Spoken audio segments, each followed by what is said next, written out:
right. I am reading PUBG Online Romance of the Century. I'm reading it off of Chrysanthemum Garden.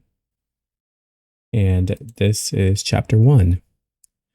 Sign a contract and become an anchor. The bright white light of a computer lit up the dim room a bit. Yu poured himself a glass of water and returned to his screen. During this interval, he had received 5 messages on YY, all from a friend named Autumn Will No Longer Come. YY, I don't know if that's how you pronounce that, but whatever. It's an app, like a messaging app. Jayange, do you want to be an anchor? Ge means big brother. I know an anchor, a great god on Star TV whose name I can't disclose yet. He's recruiting new anchors for the platform. The salary isn't bad. There is a base salary and all the machines and equipment would be provided by him. All you have to do is relocate to them. Jayange, are you still playing? Jayange. He quickly set down his glass of water and replied, Playing. What about you guys? Yu was a PUBG accompanying player. He usually did business on a voice platform called YY and got paid 61 an hour, about $8.6. He'd only been in the business for a month. Generally, other people could only get 15 to 31 an hour, about $2 to $4 an hour, in the first month, but he was different. This was only because he was strong and had previously been ranked first on the Asian servers. Among the numerous different teams and anchors ranked on the Asian servers, he stood out like a fresh stream of water. Also, he had a nice voice. This Autumn Will No Longer Come was one of his regular customers. To clarify, when he said regular customer, it really just meant that this player had reserved him for the past few days. Autumn Will No Longer Come. Playing, you can queue us. Yu shifted back to the game window, clicked on the ready button, and after a few seconds, entered the game, starting the 1-minute countdown of the match. Autumn Will No Longer Come. Did you see what I just said? Yan Xiaoyan. Saw it. Still, I better not go. Sorry about that, There still wasn't a reply from the other side after a long time, and the match quickly started. PUBG was a shooting game that had become very popular recently, and was also nicknamed Chicken Dinner. The maximum number of players in the match couldn't exceed 100. And Chicken Dinner, that's what the game says when you've won the game. Once the match started, the players would get put onto the same plane, and then each had to choose the spot. There were guns, medicine, and other supplies scattered on the ground. All the players would fight each other, and the last player on team who survived was declared the winner. The game mechanic that brought all the scattered players on the map together was called the Poison Circle. The circle would continue to shrink after set periods, and players located outside the Poison Circle would begin to take damage. The farther away from the circle, the more damage you took. The location of the Poison Circle on the map was random each time, and the last circle was called the Final Circle by the players. Where are we jumping? Came a voice from the earphones. Although there was only one boss that hired him as an accompanying player, the boss would usually make the best of things and bring along 2 friends, so they could play in a regular 4-man team. Anywhere is fine, your thigh is here. Just jump.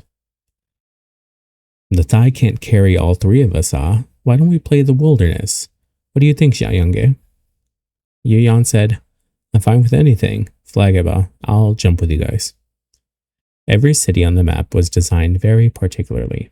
There were several popular cities on the map, and players who liked gunfights had the tendency of jumping to these spots, which made the gameplay very exciting. Playing the wilderness meant jumping to an empty area, striving to survive on the final circle, and then try to catch the enemy off guard to happily eat up all the chicken. Yu jumped and parachuted down with them, landed, and then opened 3 houses in a row. He couldn't find a single gun in any of them. Gunfire resounded outside. Ah! The girl player immediately screamed in YY. People here! People are here! I have people here! Yuyan's ears hurt from all the screaming. He opened the door to another house and finally found an AKM. He immediately picked up the gun and its ammunition and said, "Did the person see you?" The girl was so nervous that she spoke in a breathy tone. "Seems like they didn't. I hid behind a door. I haven't found a gun." "Okay, you hide well." Yuyan chuckled a bit. "I'll come save you." "Wait, there seems to be more than one person." The girl was quiet for a while, probably because she had heard some footsteps.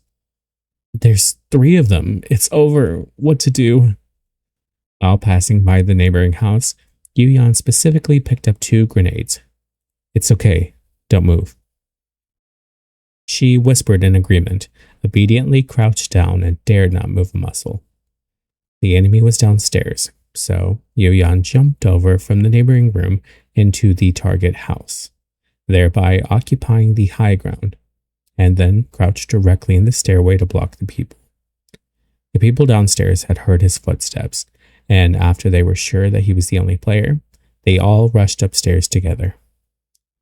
Yuyan immediately threw out a grenade, then took out the gun and tried to headshot the enemy. Countless shots rang out as the girl looked at the lower left corner of her screen nervously.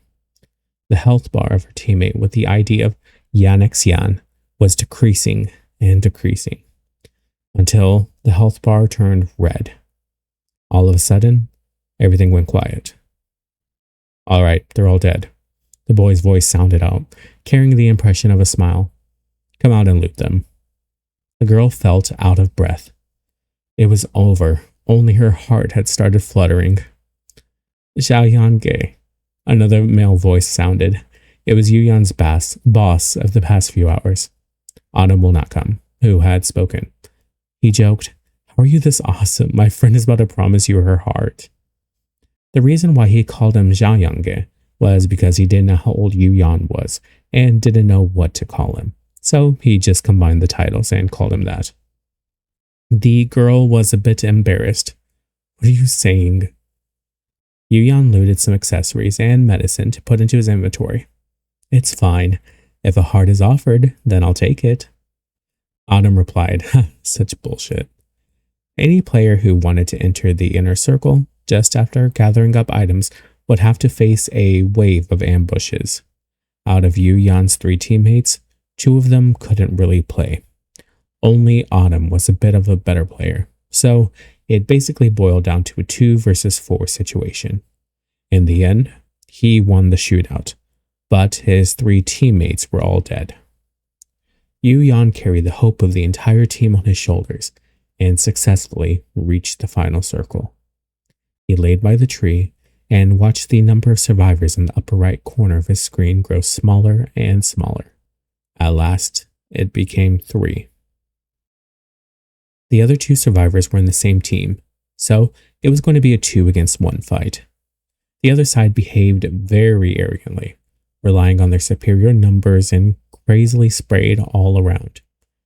Yuyan never bore well with this kind of haughtiness. He straightened his back, and when one of the members of the other team was reloading bullets, he immediately got up and shot at him.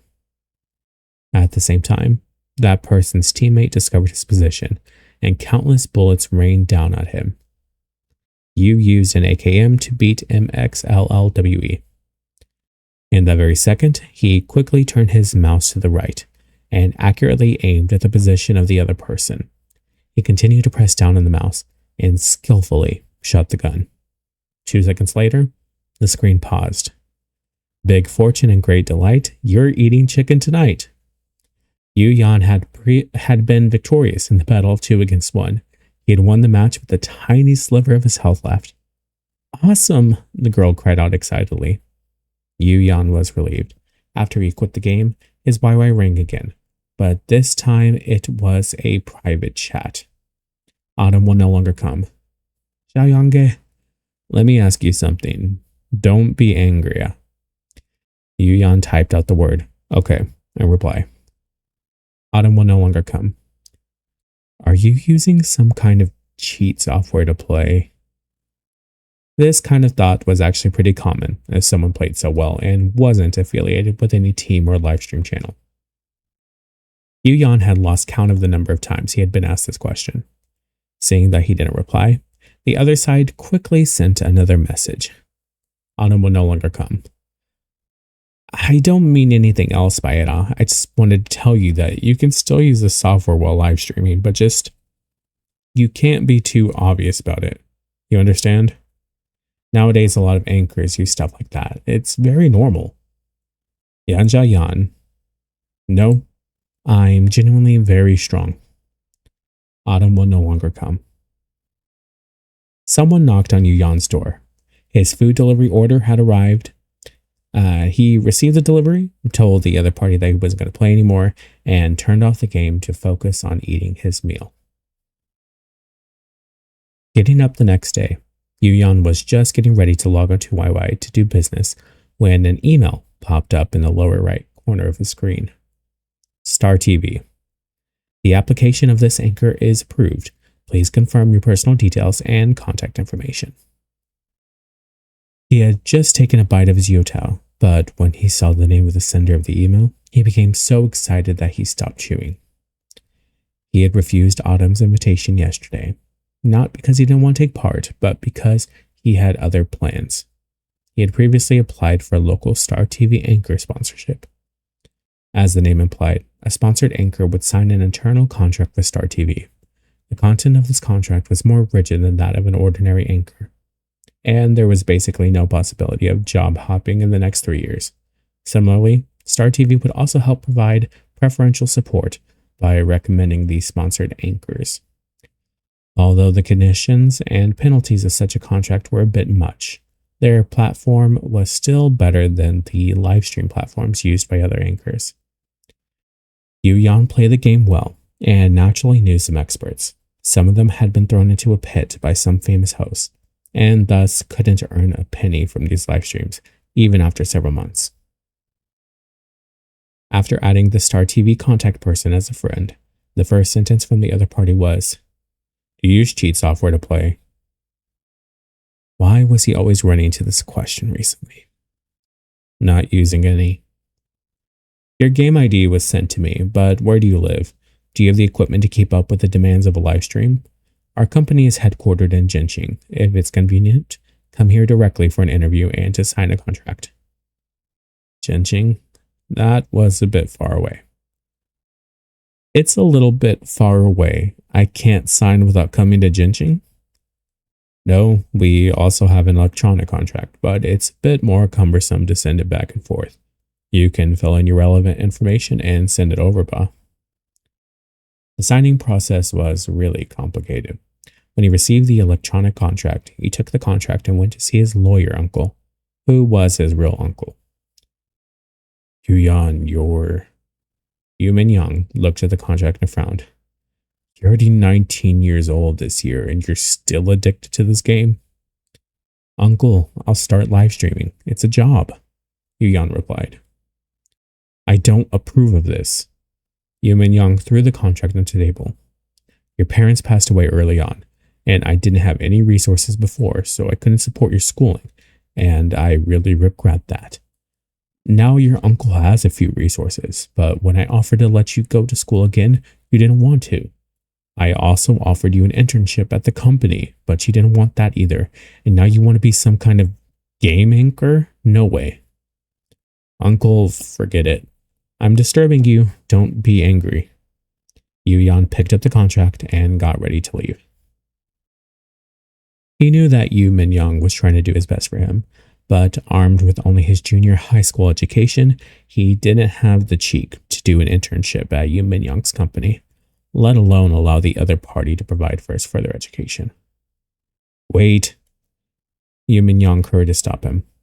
After a long moment, Yu Mingyang sighed heavily. Hand it over for me to look at. After all the due processes were completed, Yuyan smoothly became a game anchor. He didn't waste any time. The very next day, he filled in his live stream information. After it was created, he took his cell phone and carefully copied down his live stream room number. At last, he started his live stream and the game all in one go. He was a little nervous, but this tension only lasted for less than 2 minutes. Not because of any other factors, but because after 2 minutes had passed, his stream had no viewers. This was also normal. To be on the safe side, Star TV only recommended anchors after they've met the required stable live stream schedule for a month. Without any recommendations, there would be almost no exposure. Only those who were close to him would see this studio. He sighed and was about to enter the game matchmaking queue when a line of black characters suddenly appeared in the chat bar on the right of the screen. One has entered the live stream. Yuyan felt that he had never been so nervous, even when he had played in the final rounds of the game by himself. He licked his lips and pretended to be calm. "Welcome to my live stream, one." On the other side, the man's hand hovering over the red X button suddenly froze at the sound. This anchor's voice was clean and clear, with a youthful air. Just by listening, you could tell he wasn't very old. He seemed to be a little nervous since he was stuttering a bit as he spoke. While Xiin was hesitating, the other party had entered his match and had already killed an enemy. He gently lifted his eyebrows and looked at the cold and quiet livestream. For some reason, in the end, he didn't exit the room. Star TV's client screen hung up on his computer as he picked up a file lying on his desk and looked at it. And that's the end of the chapter. The author has something to say. This is a product of playing games and playing with itchy hands. Its future is indeterminate. And then here's some translator notes. But yeah, that's the end of chapter 1.